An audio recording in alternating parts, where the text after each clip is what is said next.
Hello friends, बरायबाय Bodo Info official YouTube channel big update सफैबाय बेन जाबाय लाइमोनफोरनि राङारि अनसुंथाइ एकाउन्टाव नोंथांमोनहाय 1 लाख सोसिगोन बेन जाबाय 30,000 कैंडिडेट्सनो स' बेखौहाय चिफ मिनिस्टारा बुंदों फ्रेशमेननि गेजेरजों आं बेखौनो नोंथांमोनजों आपडेट लाबोबाय जाहाथे बयबो क्लियार जायो 10 बेनिफ्राय दानफायाव 1,000 सोसिगोन स्टुडेन्टसफोरनो राङारि अनसुंथाइ आसाम सरकारनि राङारि अनसुंथाइनि सायाव गोबां नेगासिनो दंमोन मानोना इलेक्सन जोब्बाय आरो इलेक्सन जोबनाय लोगो लोगो प्रसेसआव फैबाय आरो नोंथांमोना मोननो गोनां किस्ति जेरै गुबुन गुबुन स्टेट स्किम नोंथांमोना मोननो थांगासिनो दङ दा बेखायनो भिडिअखौ नायदो जे बिथाङा मा होनखो आं नोंथांमोनजोंहाय खिन्थागासिनो दङ स' बेनिफ्राय हानाय एसेबां शेयार खालाम जायफ्रानोखि चेनेलाव गोदानै फैदों साबस्क्राइब खालामना ला जेब्लायबो नोंथांमोना लन स्किम आरो लोगोसे साख्रिनि सायाव नोंथांमोना आपडेट मोननो हागोन स' बिदिबा गोबाव खालामा जों थांगोन फार्स्टआवनो बेनो जाबाय सिएमनि आत्मनिर्भर स्किमनि सायाव मानोना गोबां नेगासिनो दंमोन आत्मनिर्भर स्किमनि सायाव आरो इन्टारभिउआ सोलिगासिनो दङ आरो खायसे खायसे सर्टलिस्ट जादों आरो खायसे जायासै आरो जायफ्रा जादों बिथांमोना इन्टारभिउ होगासिनो दङ दा इन्टारभिउआ सोलिगासिनो दङ आरो बेखौ नायनोब्ला सर्टलिस्ट नोंथांमोना नायनोब्ला लगइन अपसन मोनदोंना बे लगइनआव क्लिक खालामनांगौ आरो बे लगइनआव क्लिक खालामनाय लोगो लोगो जोङो लगइन खालामनानै नायनो हागोन जाय मबाइल नाम्बारा लिंक दङमोन बेखौहाय होनानै बेनिफ्राय लगइन विथ OTP आव होनानै लगइन खालामदो बेनिफ्राय लगइन खालामनानै मोनसे ओंखारगोन गाहायाव सर्टलिस्ट आरो इन्टारभिउ होननाय स' इन्टारभिउनि थाखाय सर्टलिस्ट जादोंबा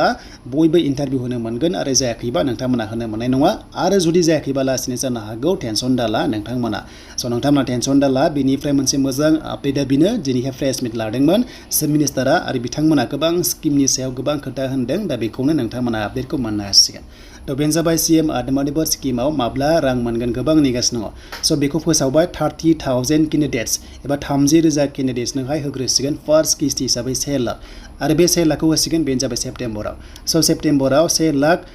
होसिगोन एन्ड बेनिफ्राय 30,000 कैंडिडेट्सखौहाय लिंहरगोन बेनो जाबाय खानापारायाव स' खानापारा गुवाहाटियाव लिंहरगोन आरो बेयाव बिथांमोननोहाय फार्स्ट किस्ति एबा फार्स्ट फेज हिसाबै 30,000 होग्रोसिगोन आरो माखासे थालांनायफ्रा उनाव लासै लासै मोनलांबाय थागोन होननानै बिथांमोना प्रेस मिटआव फोसावबाय स' बेनो जाबाय नोंथांमोना स्क्रिन नायबाय था आं स्क्रिनाव होगासिनो दङ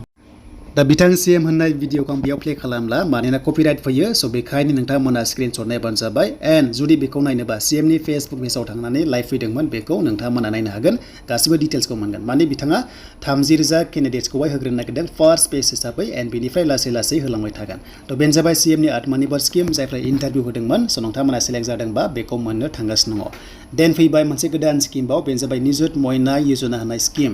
बेनो जाबाय फरायसाफोरनि थाखाय लाइमोनफोरनि थाखाय अनलि हिन्जावसाफोरनि थाखायल' जायफ्रानोखि 10 पास खालामबाय बिथांमोननो 10,000 एन्ड बेनिफ्राय जायफ्रानोखि HS पास खालामबाय बिथांमोना 2,500 आरो जायफ्रा डिग्री पास खालामनो थांगासिनो दङ 15,000 एकाउन्टआव सोगोन स' बेखौबो बिथांमोना फोसावबाय 15 आगस्टआव बिथांमोना सोगोन आरो बेयाव ओरैबायदि बुंदों जे सासेयावनो मिनिमाम 10,000 नालाय बेखायनो कन्टिनिउ सोलासे बिथांमोना मोनसे खोथा बुंदों जे हमना ला 7 डेजनि गेजेराव बेखौ डिसिसन लागोन फाइनाल जाथ'वाखै ओरैबायदि बुंदों जे हमना ला क्रस खालामनो